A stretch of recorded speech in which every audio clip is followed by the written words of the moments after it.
Deep beneath the city that vanishes at dawn, something enormous shifts its weight, and a door carved with Kael's name in his own handwriting has just appeared where no door should exist. At the city that should not exist. Part 1 of 4.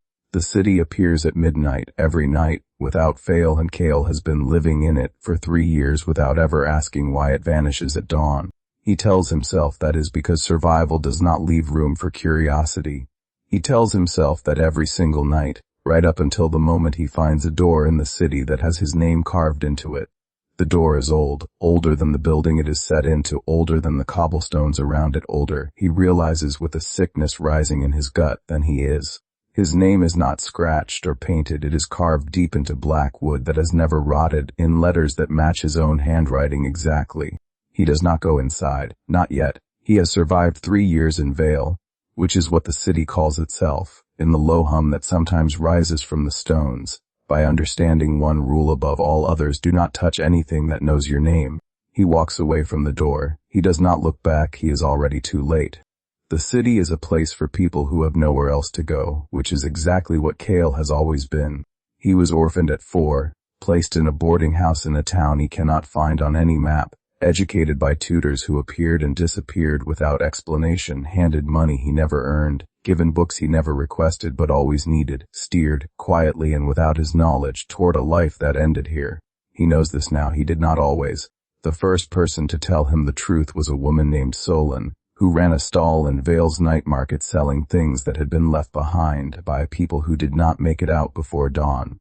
She told him 6 months ago that his entire childhood had been arranged, that the orphanage was not random, that the tutors were not kind strangers, that someone had been building him slowly for a purpose she said she did not know.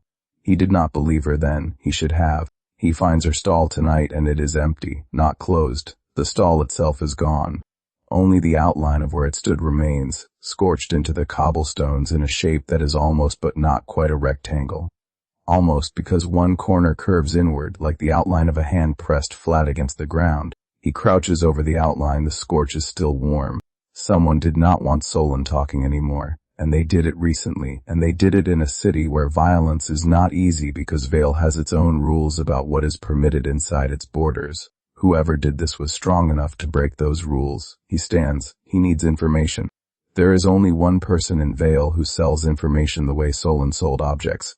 A man named Thresh who occupies the top floor of a building that leans so far over the canal it should have fallen decades ago. Thresh is already awake when Kael arrives. He is always awake. He sits behind a low table covered in folded pieces of paper, each one sealed, each one addressed to someone. Kael has never seen him write a single one. He does not ask about Solon, he asks about the door. Thresh goes very still. Not the stillness of thinking. The stillness of a man who has just heard a word he hoped he would never hear again. He asks Kael to describe it. Kael describes it. The black wood, the deep carved letters, the age that radiates off it like cold off a stone in winter. Thresh stands up. He moves to the window and looks out at the city spread below them, glowing faintly beneath its permanent starless sky. He says, quietly, that the door was not supposed to be found for another 2 years. Kael asks what that means. Thresh turns from the window. His face is doing something Kael has never seen it do. It is afraid. He says that Kael was not brought to Vale to survive. He was brought here to be ready. And the fact that the door appeared tonight means either Kael is ahead of schedule, or something else has already begun. Kael asks what something else. Thresh opens his mouth. The building shudders. Not an earthquake. A single, deliberate impact from somewhere far below, deep beneath the canal, as if something enormous has just shifted its weight. Thresh closes his mouth. He looks at the floor beneath their feet.